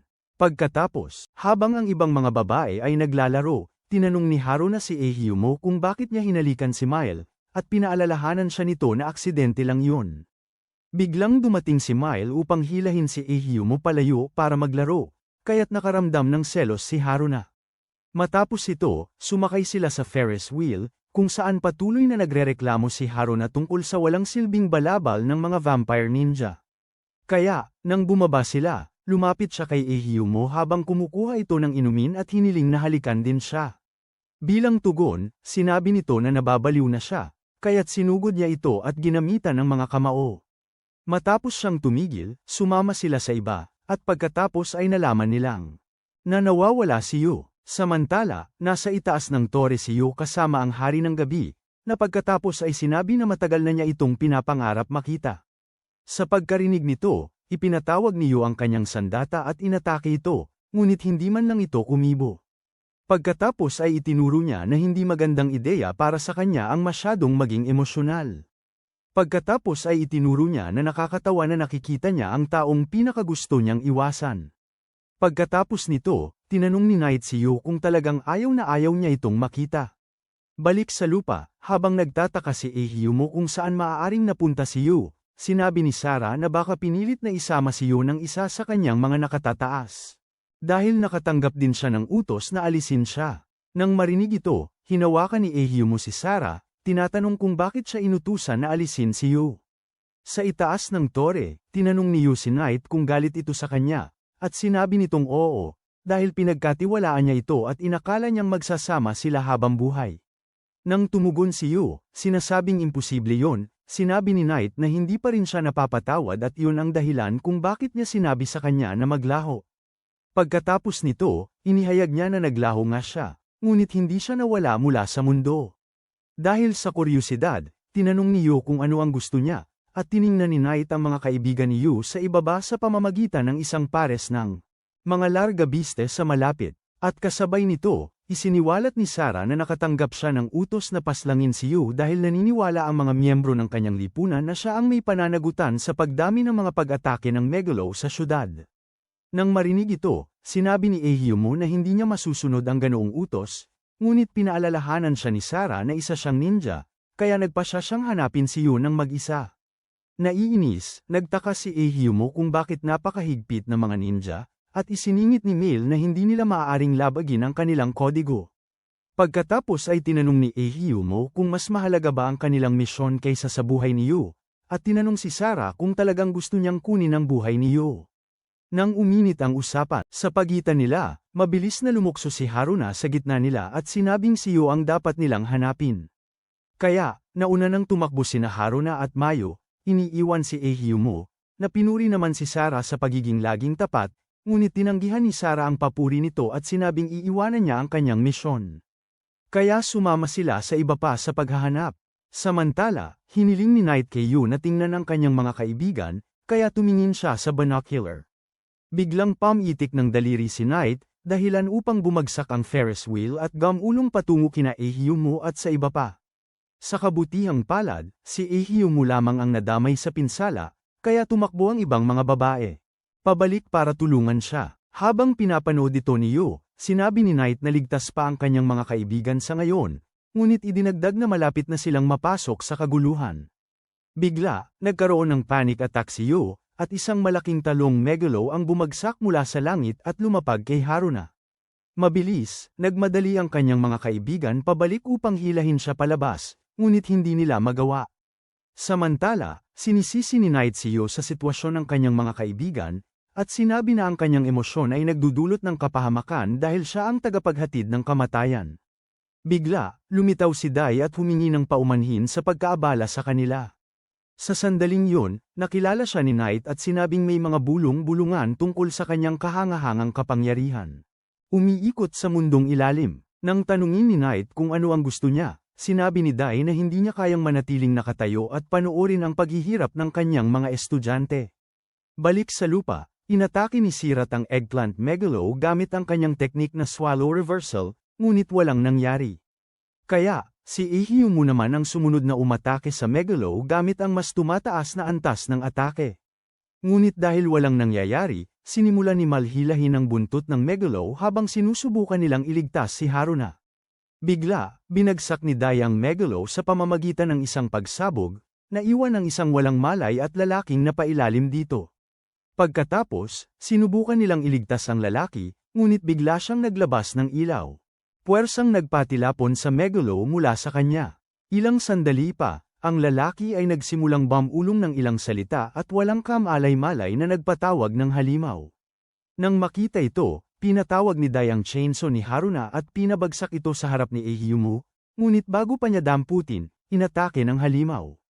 Sa kabutihang palad, hinarang din ni Sirat ang atake, kaya't nagawa ni Ehyumo itong damputin at mag-transform. Parang isang automatikong sistema ng depensa, nagsimulang mawala ng kontrol ang halimaw at gumawa ng pananggalang sa paligid ng lalaki. Sa kabila nito, sinusubukan ni Ehyumo na makalusot sa pananggalang.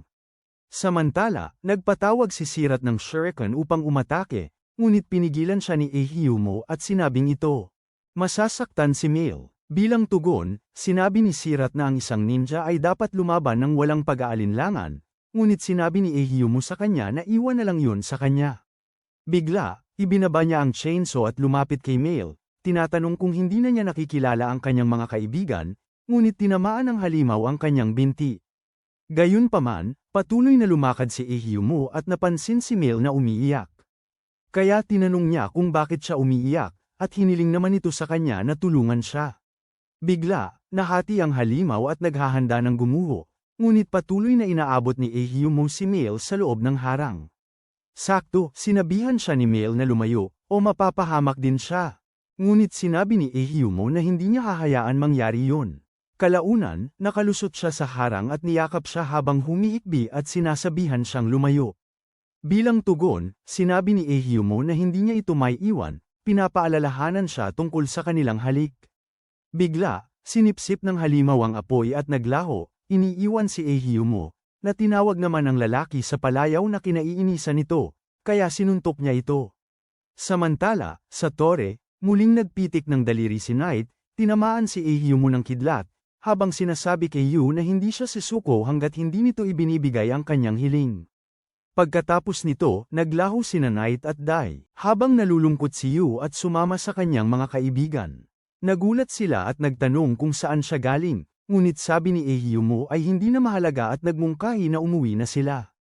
Pagkatapos umalis ni Mile sa kanila, sinabi ni Yu na kailangan niyang kumuha ng ilang bagay sa tindahan. Kaya uminto si Yu sa tindahan habang ang iba ay umuwi. Pagdating sa bahay, kinapa ni Ehyumo ang kanyang mga bulsa at nakita ang isang liham palm mula kay Yu, kaya dali-dali siyang lumabas para ipaalam sa iba. Agad-agad, bumalik si Ehyumo sa tindahan ngunit hindi niya nakita si Yu. Umalis siya dahil ang pananatili kasama ng kanyang mga kaibigan ay maglalagay sa kanila sa panganib. Pagkatapos, umuwi si Ehyumo at tiningnan ang mga hiling na ginawa nila noong Tanabata. At napagtanto niya na ninais ni Yu na manatili kasama ang kanyang mga kaibigan magpakailanman. Gayunpaman, naalala niya na ninais niya na walang matupad sa iba pang mga kagustuhan, kaya siya ay napaluha. Biglang, binigyan siya ni Haruna ng panggising na sipa at tinanong kung bakit siya nagmumukmak samantalang dapat ay hinahanap nila si Yu. Ilang buwan pagkaraan, matapos hanapin si Yu ng kanyang mga kaibigan sa lahat ng dako ngunit hindi siya nakita. Isinasaalang-alang ni Ehyumo ang pagsuko ngunit naisip niya na may paraan upang mahanap siya, kaya siya ay lumabas. Sa kanyang pagbalik sa bahay, nakita niya si Haruna na kumakain ng patatas, kaya tinanong nito kung gusto niya, at sumama siya. Nang matapos silang kumain, pareho silang nagulat na wala silang nakitang anumang bakas ng Yu pagkatapos ng kanilang paghahanap. Nang mga sandaling yun, nakarinig sila ng tunog, at nang tiningnan nila, nakita nila si Sarah na nakahiga sa sahig at tinanong kung ayos lang ba siya. Bilang tugon, sinabi niyang nakabalik na siya mula sa kanyang paghahanap, at pagkaraan ng ilang sandali, umupo sila sa isang mesa at tinanong siya kung ano ang nangyari. Pagkatapos ay ibinunyag ni Sarah na sinalakay siya ng kapwa niya konserbatibong vampirang ninja dahil sa pagtalikod niya sa kanyang misyon. Nang marinig ito, sinabi ni Ehyumo na sumusobra na ang mga vampirang ninja, ngunit sinisi ni Sarah ang sarili niya sa paglapit niya sa kanyang mga kasamahan upang maghanap ng impormasyon tungkol kay Yu. Nang tanungin ni Ehyumo kung ayos lang ba siya, kinumpirma ni Sarah na ayos lang siya sa desisyong ginawa niya. Pagkatapos nito, pumunta si Haruna sa pinto para kunin ang delivery ng spaghetti na inorder niya. Ngunit sa gulat niya, isang biyolin ang dumating sa halip, na ikinagulat niya dahil sinabi niyang hindi iyon ang inorder niya. Gayunpaman, nang makita ito ni Sarah, kinilala niya ito bilang isang napakataas na kalidad na biyolin na nagbabalik ng kanyang mga alaala. Tinanong naman ni Ehyumo kung tumutugtog siya ng biyolin, at kinumpirma ni Sarah na miyembro siya ng orkestra ng kanilang baryo. Kaya sinabihan siya ni Ehyumo na tumugtog ng kung ano, kaya tumugtog si Sarah ng biyolin. Nang gabing yon, lumabas si Ehyumo at nakaupo sa kung saan habang kumakain ng merienda at nag-iisip tungkol kay Yu. Bigla, narinig niya ang isang babae na nakikipag-usap kay Knight tungkol sa alaga nito. Nang makita ni Knight si Ehyumo, sinabi nitong masaya siyang makilala ito, at naghulog ng isang ginipig, na gumapang patungo kay Ehyumo.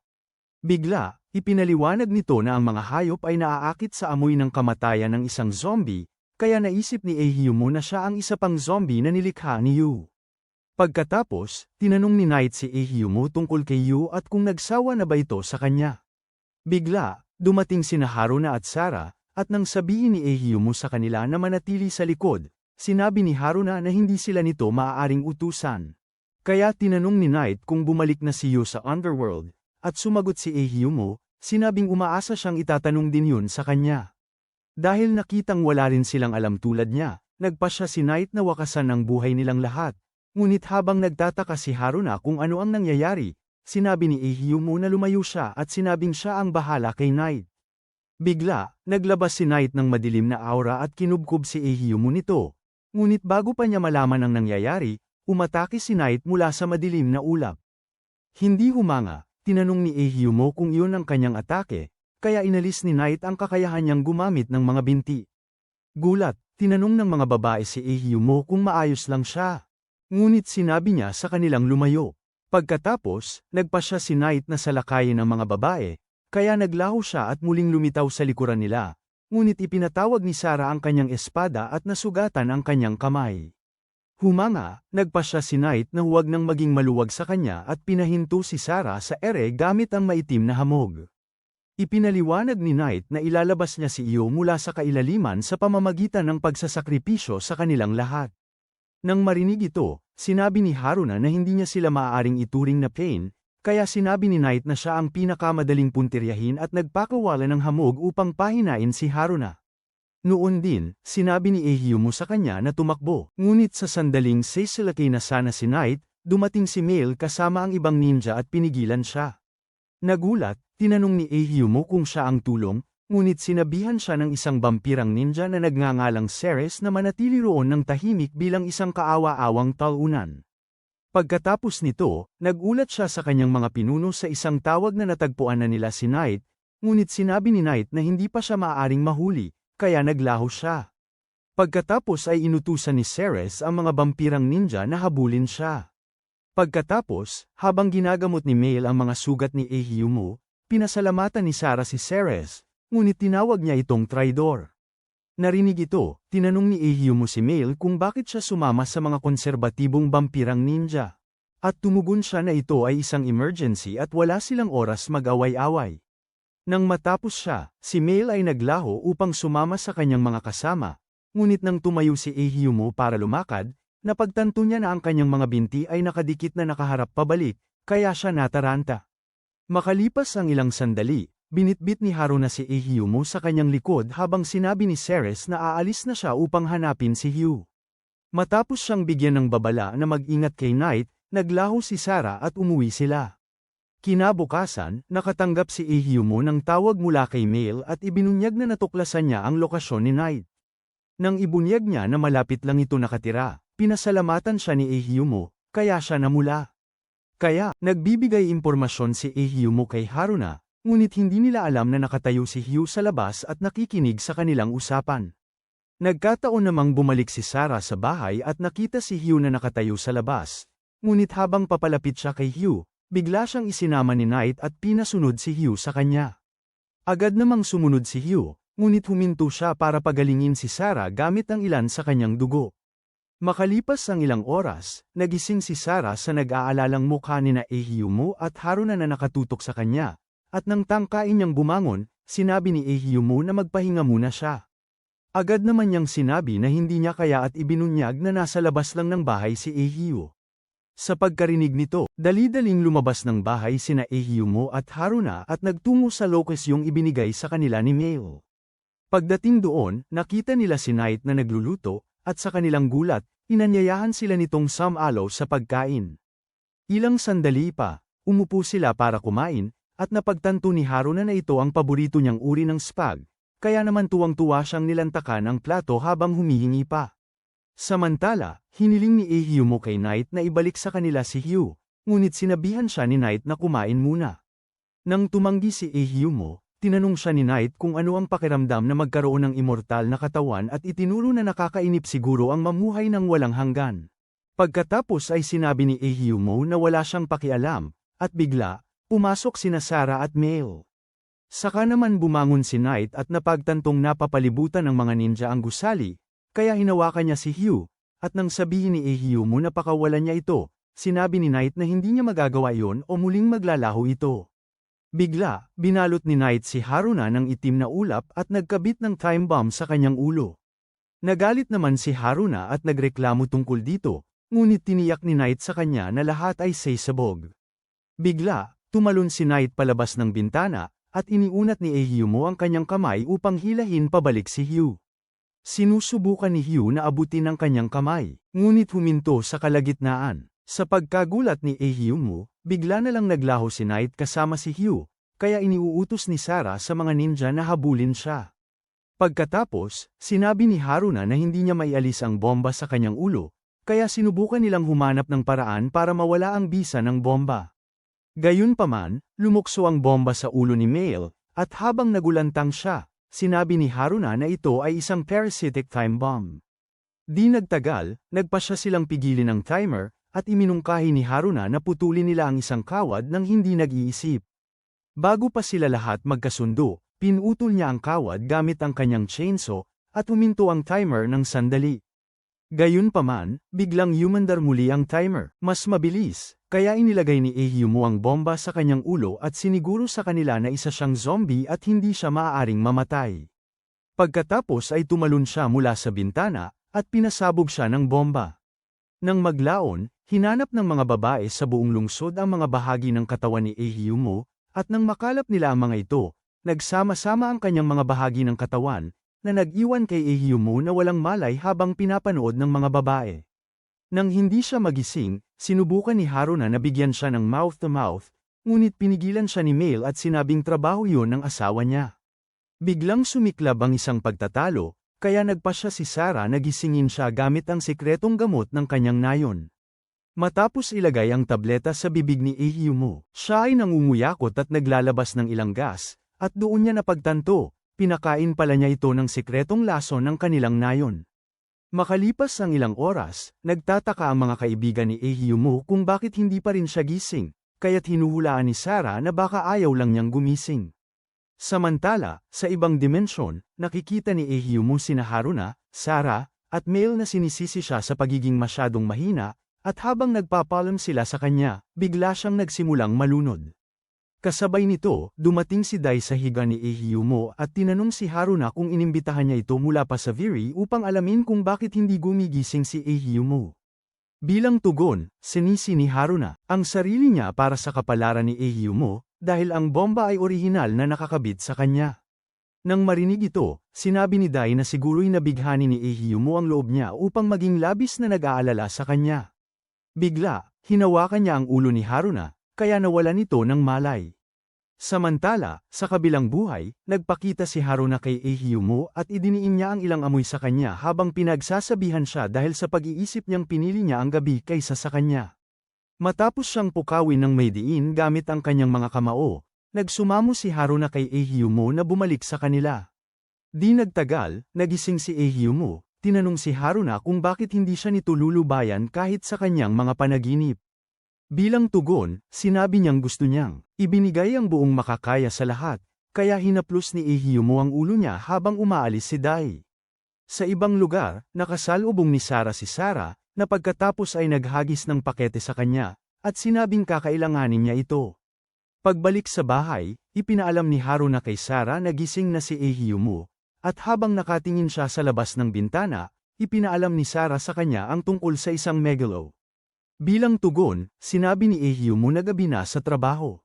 Sa isang tore sa isang lugar sa syudad, sinabi ni Knight kay Yu na sisirain niya ang syudad dahil hindi niya ito pinahintulutang mamatay. Di nagtagal pagkatapos, dumating sina Ehyumo at Haruna sa tore, kaya sinabi niya kay Yu na bumalik. Kasama sila sa bahay. Nagpapalipad siya ng eroplanong papel sa kanya, at nang buksan niya ito, si Yu pala ang nagtatanong kung hindi ba naging payapa ang lahat nang wala siya. Bilang tugon, sinabi ni Ehiyumo na kailangan nila siya at idinagdag na wala siyang pakialam sa anumang gulo na maaari niyang maidulot. Nang tanungin ni Knight kung babaliwalain lang ba nila ang presensya niya, sumigaw si Haruna, sinabing alamin niya ang sitwasyon, habang tinanong naman ni Ehiyumo si Knight kung ano ang plano niya. Sinabi naman ni Knight na pinatawag niya si Yu ng isang megalo para lang makita kung gaano siya kaganda kapag malungkot. Pagkatapos nito, itinuro niya na malapit nang masira ang lungsod at hiniling na wakasan na siya at itigil. Dito, gayunpaman, nang tumanggi si Yu, sinabi ni Knight na siya ay malupit. Kaya nagkomento si Ehiyumo na kahabag-habag si Knight dahil hindi niya nauunawaan si Yu. Samantala, nakatayo si Sarah sa tuktok ng isang tore habang lumalabas mula sa kalangitan ang ipinatawag na megalo. Mas maaga, sinabi ni Sarah sa kanya na ang tanging melodya na tinugtog ng isang vampirang ninja na uminom ng dugo ni Yu ang makapagpipigil sa mga tarangkahan ng kabilang buhay. Kaya nang ilabas ng megalo ang ilang multo upang guluhin ang mundo, inilabas ni Sarah ang biolin mula sa kahon, ngunit sa sandaling sinimulan niyang tugtugin ito, nawala ang mga multo. Balik sa tore, ipinaliwanag ni Knight na tuwang-tuwa siya noong una nang siya naging immortal, ngunit nawalan agad ng kulay ang mundo. Sa sandaling yun, sinabi ni Yu na ayaw na niyang kumitil pa ng mga buhay, kaya sinabi ni Knight na masisiyahan siyang panuorin ang malungkot niyang mukha hanggang sa magbago ang isip nito. Nang sandaling yun, lumapit siya kay Ehiyumo para salakayin ito, dahil ang saktan siya ay nagpapalungkot kay Yu, ngunit sumagot si Ehiyumo ng suntok. Sa kasamaang palad para sa kanya, natunaw si Knight sa itim na ulap, umiilag sa kanyang mga atake, hanggang sa bumangga ito sa mga salaming bintana. Maya-maya lang, bumangon si Ehiyumo, at habang gumagaling ang kanyang mga sugat, sinabi niya na hindi siya mamamatay mula sa kanyang mga sugat. Bigla, nagsimulang mag-vibrate ang chainsaw ni Haruna, kaya kinuha niya ito at iminungkahi kay Ehiyumo na magbagong anyo sila ng sabay, kaya hawak nilang dalawa ang chainsaw at nagbagong anyo. Samantala, patuloy si Sarah sa pagtugtog ng biolin at sinasawata ang mas maraming halimaw, ngunit ang dambuhalang megalo sa kalangitan ay nagsisimulang magpakawala ng mas maraming halimaw. Bigla, mas maraming ninja vampira ang sumulpot na may mga biolin upang suportahan siya, at habang tumutugtog sila ng magkasama, ang dambuhalang megalo ay nagsisimulang umatras papunta sa kalangitan. Kasabay nito, sina Ehiyumo at Haruna ay magkasamang sumalakay kay Knight gamit ang chainsaw habang pinapalakas ang kanilang mga kapangyarihan, na nagdulot ng napakalaking pagsabog. Sa sandaling yon, muling tumayo si Knight, ngunit, sa pagkakataong ito, nang sugurin siya ni Ehiyumo, siya ay napagala-gala, kaya tinanong niya si Knight kung bakit hindi nito maintindihan ang pag-aatubili ni Yu na huwag kitilin ang buhay ng kanyang mga kaibigan, ngunit itinulak siya ni Knight ng mariin patungo sa dingding at sinabi kay Ehiyumo na napakadaldal niya para sa isang kakikilala pa lamang kay Yu. Sa inis, sinuntok ni Ehiyumo si Knight habang tinatanong kung alam nito ang tungkol kay Yu at kung ano ang nararamdaman nito. Dahil dito, ang suntok ni Ehiyumo ay nagdulot ng matinding pinsala sa ulo ni Knight habang namilipit si Yu sa nakita.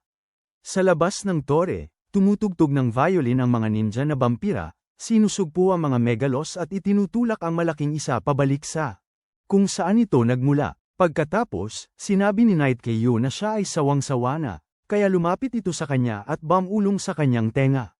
Bigla, naglaho si Knight at humingi ng paumanhin habang si Sarah at ang kanyang mga kasamahan ay tinapos ang pag-atake ng megalo. Pagkatapos, tinanong ni Ehiyumo si Yu kung aalis na naman ba ito at hiniling na manatili na lang sa kanya sa pagkakataong ito. Bilang tugon, sinabi ni Yu na siya ay nagiging makasarili, at sumang-ayon si Ehiyumo sa kanya, na sinabing pinapayagan lang siyang gawin ang gusto niya. Nang mga sandaling yon, hinarap siya ni Yu at nagsalita sa unang pagkakataon, na sinabing mananatili siya sa kanyang tabi. Tuwang-tuwa, niyakap siya ni Ehiyumo, kaya tinanong nito kung siya ay gumawa ng paraan para sa kanyang kapalaran, at sabi niya ay gagawin niya. Maya-maya, dumating si Haruna na may dalang maraming manika at sinabing dinala siya sa iba't ibang panig ng mundo ng itim na ulap. Kinagabihan, inihayag ni Haruna na nanalo sila ng tiket sa spa, at nagdiwang silang lahat habang nagpasyang magkasamang pumunta. Makalipas ang ilang araw, sa resort, kinukuha ni Sarah ang atensyon ng lahat dahil sa kanyang malalaking dibdib, dahilan para maramdaman ni Huruan na siya ang tropong tanso na walang may gusto. Bigla, nainis siya kay Sarah dahil sa pagpapakita nito ng kanyang mga bilugang dibdib sa harap ng lahat. Nang magpanggap si Sarah na walang alam, sinabi ni Haruna na magkakaroon siya ng mas malalaking dibdib sa susunod na taon, ngunit tinutulan ito ni Ehiyumu.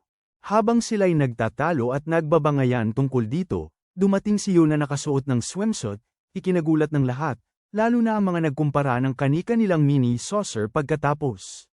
Pagkatapos, pinanunood ni Ehiyumu si Yu na lumangoy, ngunit pinutol ni Haruna ang panunood niya sa pamamagitan ng pagsipa at iginigiit na tingnan din siya. Sumali naman si Sarah doon at sinabi kay Ehiyumu na nakasusuka ang paraan ng matagal niyang pagtitig sa isang babae. Bigla, dumating si Male kasama ang kanyang mga kaibigan mula sa eskwelahan at sinabing tiyak na si Cupid ang nagplano ng kanilang pagkikita. Ngunit, itinuro ni Ehiyumu na nagkataon lamang yun. Maya-maya, lamusong ang mga babae sa pool at naglaro ng pool ball habang pinanunood sila ni Ehiyumu mula sa bar. Sa sandaling yon, nagkomento si Sarah na may hitsura siyang parang isang taong lumihis sa kanyang kultura na ikinagulat ni Ehiyumu. Pagkatapos, itinuro niya na tila nagsasaya si Yu, at sumagot si Sarah, sinabing mahirap ang labanan. Gayunpaman, minamaliit ito ni Ehiyumu, sinasabing wala lang yon sa isang zombie na tulad niya. Bigla, binato ni Haruna ng pool ball si Ehiyumu, na tumama sa kanyang mukha at napatumba siya mula sa kanyang upuan, na ikinagalit niya ng husto. Sa gabi, nagsimula ang isang karnabal, at habang naglalakad-lakad si Ehiyumu, nakita niyang nagtatanghal si Sarah sa entablado at nabuhos niya ang kanyang inumin dahil sa gulat. Sa kabutihang palad, namataan niya si Orito sa gitna ng maraming tao na sumusuporta sa kanya, kaya tinanong niya ito kung sino ang nakakapangilabot na idolo, at ipinapaliwanag ni Orito na siya ang kaibig-ibig na Kiro. Sa pagkarinig nito, naalala ni Ehiyumu na nakita si Ceres na kumikilos habang sinasamba siya ni Orito. Biglang lumitaw si Sarah at hindi makapaniwala sa kanyang mga mata nang mapagtanto rin niya na si Ceres ang nasa entablado, kaya naglaho si Sarah at muling lumitaw sa entablado, na ginambala ang pagtatanghal ni Ceres. Nang tanungin ni Sarah kung ano ang gusto niya, itinuro ni Sarah na ang mga ninja ay nilalayong mabuhay at mamatay sa dilim, at tinanong kung siya ay kasalukuyang nasa isa pang misyon. Gayunpaman, itinanggi ni Sarah ito at ipinapaliwanag na baka isa siyang ninja sa dilim, ngunit siya ay isang kaibig-ibig na Kiro sa liwanag. Sa pagmamasid nito, iniisip ng karamihan na bahagi ito ng pagtatanghal, kaya patuloy silang nag-cheer. Habang namangha si Ehiyumu dito, iniisip ni Orito na si Sarah ay isa ring idol na nagdedebo. Bigla, lumalabas din si Sarah sa mga chart bilang isang bagong idol, at habang dumarami ang kanyang mga numero, umaangat siya sa mga chart. Nang makita ito, pinagalitan ng isang Sarah ang isa pang Sarah dahil sa panloloko sa kanya, habang sinusubukan ni Sarah na patunayan na siya ay inosente. Samantala, nakita ito ni Haruna at nagulantang habang nagtatalo sina Sarah at ang isa pang Sarah sa entablado. Bigla, hinamon nila ang isa't isa sa isang labanan ng mga idol, at makalipas ang ilang sandali, nagsisimula ang labanan habang nagwawala ang mga manunood dahil sa kanila. Determinado na manalo, nagpalit ng kasuotan si Sarah sa entablado, na nagpakabaliw sa mga manunood, kaya naman ganoon din ang ginawa ni Sarah, na nagpasigla sa madla. Di nagtagal, lumabas si Haruna sa entablado na bihis idol at inakusahan ng mga vampire ninja ng pagiging hindi patas. Pagkatapos ay inihayag niya na magdedebo siya at nagsimulang kumanta ng isang kanta. Sa kabutihang palad, nagustuhan ng madla ang kanyang pagtatanghal, at umakyat siya sa mga chart habang nagwawala siya sa entablado. Pagkatapos nito, sumama si Yu kay Ehiyumu, na pagkatapos ay tinanong kung gusto rin niyang kumanta sa entablado. Nang sabihin ni Yu na gusto niya, biglang lumitaw si Dai na may magic suction machine at bamulong sa tenga ni Ehiyumu na ito ay kumukuha ng mahika mula sa isang tao at inililipat ito sa iba. Nang linawin niya na maaari nitong bigyan ng kakayahang magsalita si Yu, biglang nagka-interes si Ehiyumu. Ilang sandali pagkatapos, namatay ang mga ilaw ng entablado, at ang mga spotlight ay tumutok kay Yu sa isang nakataas na plataporma. Nang sandaling yon, nagsimula siyang kumanta, banibihag ang madla ng kanyang matamis na boses. Gayunpaman, sa backstage, si Ehiyumu ang nakararamdam ng epekto ng mahika ni Yu at sumisigaw. Ngunit pagkaraan ng ilang sandali, tumigil si Ehiyumu sa pagdamdam ng pagkabigla. Habang tumitigil din si Yu sa pag-awit sa entablado. Kaya sama-sama si Haruuna sa kanya sa entablado at tinutulungan siya sa kanyang mahika, na nagtataka si Ehyumo kung kailan siya naging ganoon kahanahon. Habang patuloy na umaawit sina Yu at Haruna, sumasayaw si Sura, na nabighani si Ehyumo sa kanyang pananamit. Kaya ninais niya na ang bawat babae ay manamit tulad niya. Bigla, natupad ang kanyang hiling, at ang kasuutan ng bawat babae ay nagbago tungo sa isang swimsuit. Naiinis dito, pinatumba ni Sura si Ehyumo gamit ang isang sipa habang tinatawag siyang isang lalaking may kultura. Pipiliin mo ba ang kabilang buhay o ang mabuhay tulad ni Ehyumo kung kailangan mong pumili? Ipaalam sa amin ang inyong mga saloobin sa mga komento. Kung gusto nyo pa ng ganitong klaseng anime recap, i-like at mag-subscribe sa channel. Salamat sa panunood.